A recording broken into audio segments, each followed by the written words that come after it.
mike ngo Pi itangire kuba yacururizwa kuri Kraken exchange. Ni ku itariki ya 16 Werurwe muri uyu mwaka nibwo icyo gikorwa giteganijwe nk'ibisanzwe. Iyi ni inkuru yasirikiriye ku mbuga nkoranyambaga, hari nawe wayibonye. Tugiye kubiganiraho. Guha ikaze kuri Rwiro Pro Zone Official. Ibiganiro byacu nk'ibisanzwe byibanda ku mafaranga ashingiye ku ikoranabuhanga rya blockchain. Tubirebera hamwe kugira ngo twongere ubumenyi, twinjire mu isi ya web3 tubibyaze umusaruro. Uze kuza kuduha comment y'icyo uri bube udasobanukiwe, uko byumva, inyunganizi n'ibindi bitandukanye. Turishimira gukomeza kuganira nawe muri comment, hanyuma dukomeze twungure ubumenyi. Ibitekerezo byanyu bishobora kuvamo impamvu ikomeye yo gukora ikindi kiganiro mu gihe hari cyo utasobanukiwe. Nk'uko inkuru yakomeje gusirikira hirya no hino ku mbuga nkoranyambaga, hari kuzenguruka inkuru ivuga ko Kraken ishobora gutangira trading ya Pi kuri uyu munsi ku itariki ya 14 Werurwe muri uyu mwaka wa 2026. Iki ni igikorwa giteganijwe kuba ku isaha ya 9 UTC, n'ubizana mu masaha ya Kigali mu Rwanda cyangwa se i Bujumbura mu Burundi urasanga ari hafi ku isaha ya 11 z'umugoroba. Uri muri izo location nari mvuze, cyane ko abadukurikira benshi ari naho muherereye. Iyi Kraken zigiye kuri listinga Pi nyuma y'izindi exchange nyinshi zitandukanye zirimo nka OKX, Bitget na Mexes.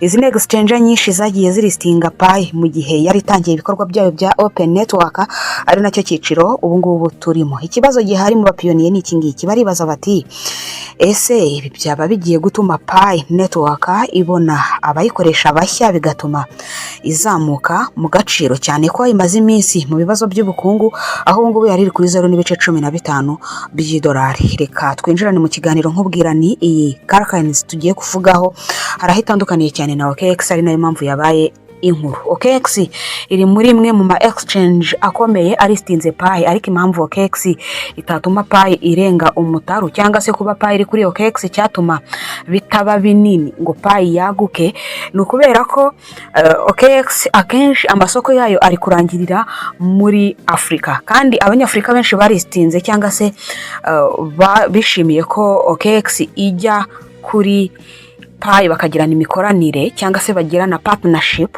Abenshi twayishakagaho kuyicuruza cyangwa se trading, ntago hari uburyo bwo kuba wafata amafaranga arenze amadolari 1000, amadolari 500, amadolari 300 ngo yabike ugambiriye kazamuka binyuze mu bukungu rusange nyine bw'umugabane duherereyeho. Ahangaha rero iyi Kraken tugiye kuganiraho ni imwe mu masoko manini cyane yo gucururizaho crypto ku isi. Ni exchange yashinzwe ahagana mu mwaka wa 2011 kandi ikoreshwa cyane muri Amerika n'Uburayi. Icy'ingenzi kuri Kraken nuko ifite amategeko akomeye mbere yo gushyiraho coin nshya. Hari ibyo babanza kugenzura, nubwo kandi muri team nabo hari ibyo babanza kugenzura ku isoko bagiye gukorana. Ikoreshwa n'ibigo bikomeye cyane muri crypto, niyo mpamvu iyo coin igiyeho ibigiye kuba yabona icyizere gishya.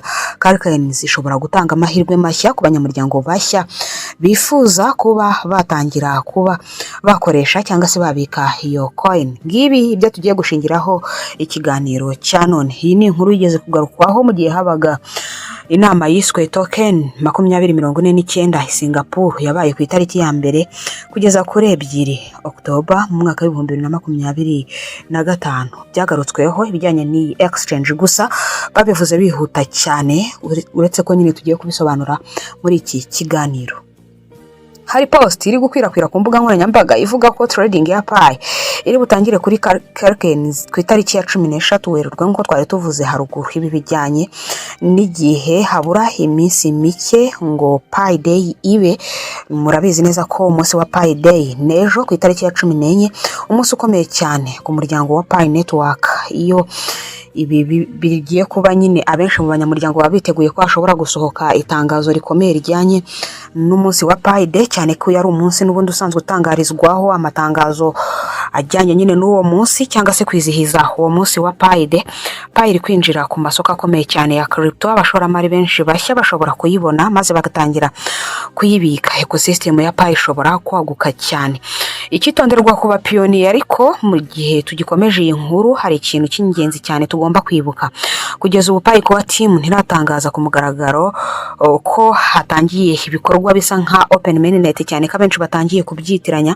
bivuze ko amakuru nk'aya ngaya turi kukugezaho aba ashobora gutuma hari byinshi bishobora gutambuka byaguhombya coin zawe. Mu gihe cyose ubonye link ikubwira ngo kugira ngo witabire isoko rya Kraken ugomba kuzuza ibi bikurikira. Menya ko ugomba gutegereza amakuru atangazwa na Pi kwa team, rumazi ziri ku mbuga nkoranyambaga zigomba kwiyongera, cyangwa se ikintu kidasanzwe gishobora kuba kuri Pi uba ugomba kugitegereza muri dashboard n'ahandi usanzwe ukura amakuru yizewe kuri Pi. Niyo mpamvu ari byiza gufata umwanzuro witonze mu gihe habayeho itangazo nk'iri ngiri. Haba hari abashobora kuryinjirira bakaryihisha inyuma, hanyuma kandi bakaba bakwiba.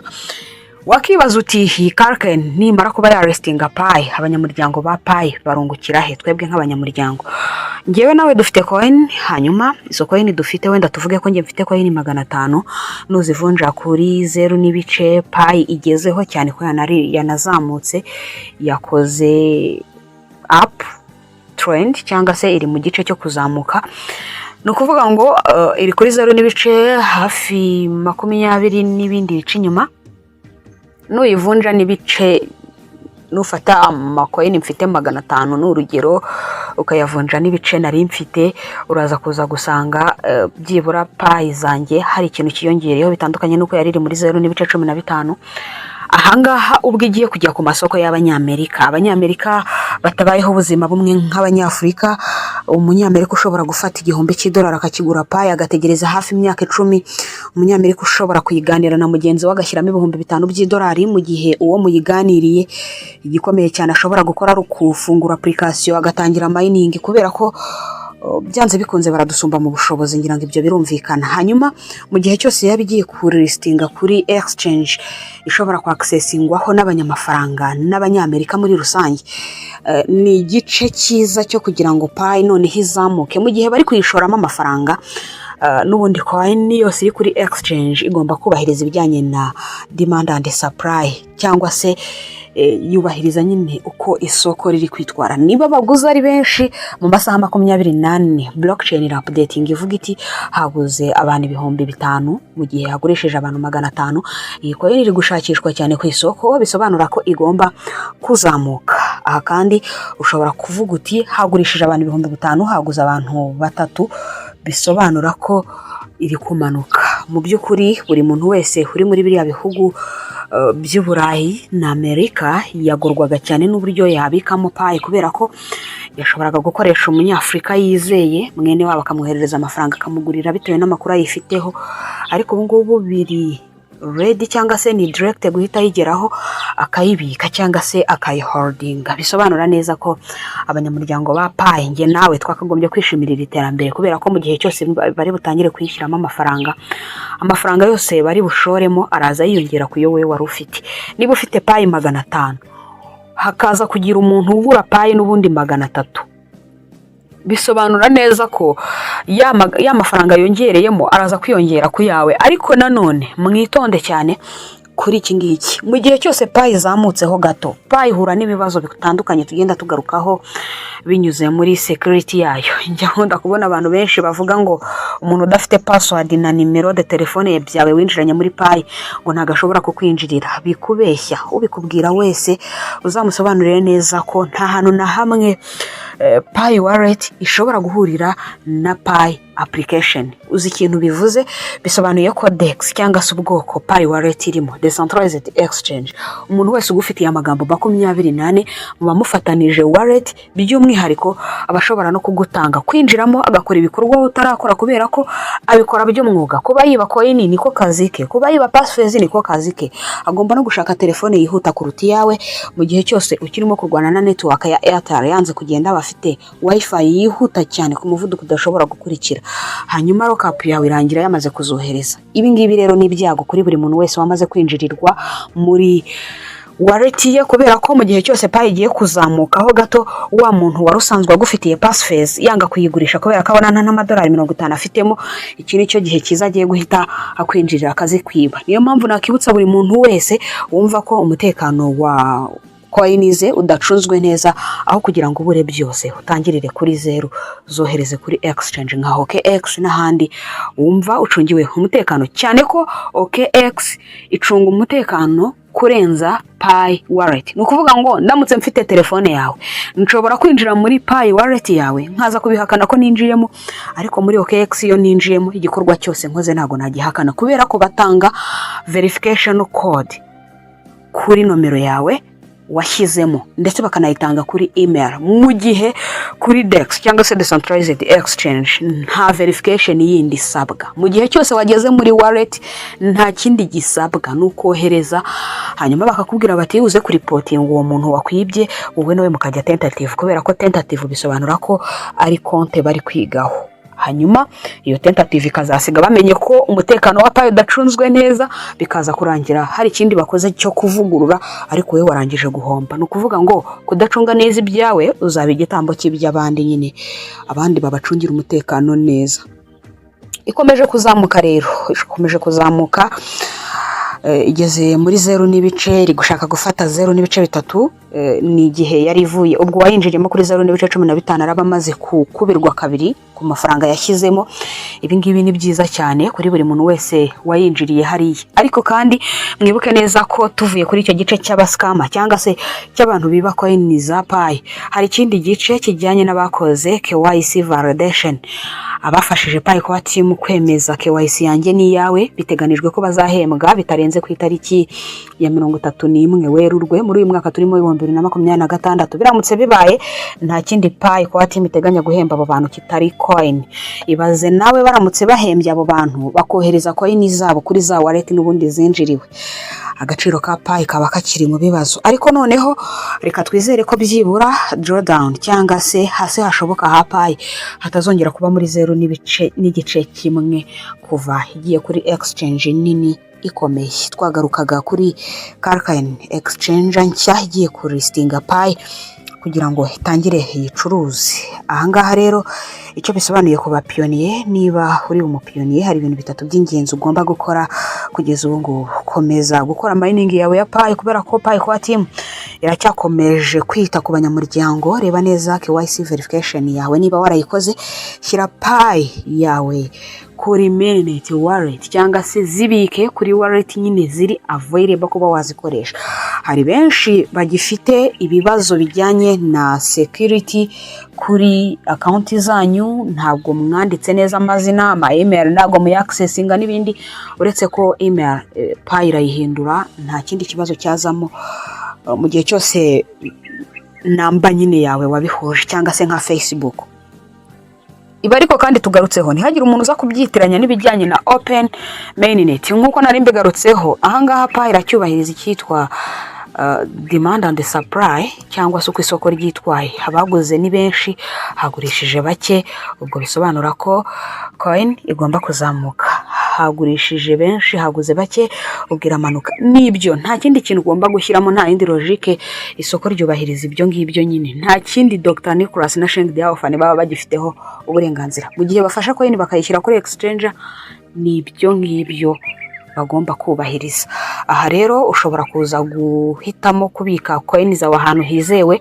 Ibyo kenshi nagarukaho muri video, navuga nti ntihagire umuntu uza kukubwira ngo kohereza coin zawe kuri exchange ni bibi, cyane cyane uzi neza ko hari aho yahuriye na telefone yawe akaba afiteho access kuri passwords zawe. Nakubwira naho kugira ngo uhombe byose, ibiganiro nk'ibi ntago byakuryohera nta coin ufite nimubitse, wazibika ahari umutekano. Igihe cyose full open mainnet zabibaye, Pi kwa team yasezeranije abantu ko nta muntu numwe washoye amafaranga ye washyize umwanya we kuri Pi uzabura icyo yunguka, ntago wahura n'igihombo.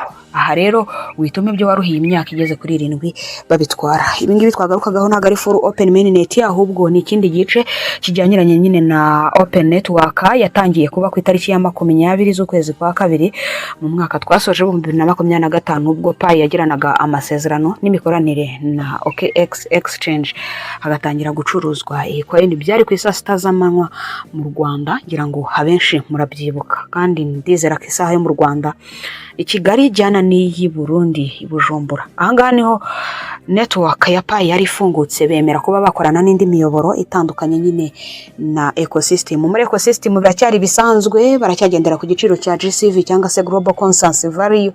Abenshi baracyategereje ko ari ama application ashobora kwemererwa kuba yakoreshwa, hanyuma abanyamuryango ba Pi bagatangira kwigurira ibicuruzwa bakishyura serivisi bagendeye ku giciro bo bishyiriyeho, cyane ko Pi Team bibaheramo uburenganzira n'ibindi byinshi bitandukanye.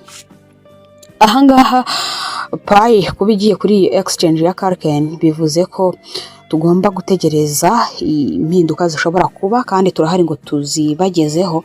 Ntabwo bisobanuye ko agaciro kayo kagiye guhita kazamuka.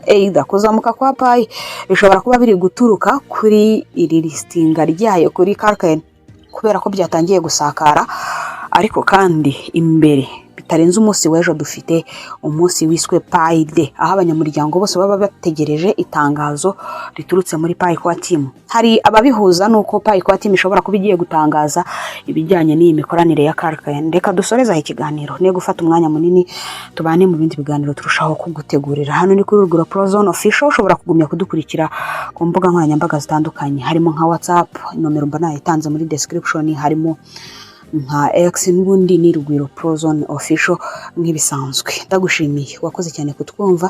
Imana ikurinde.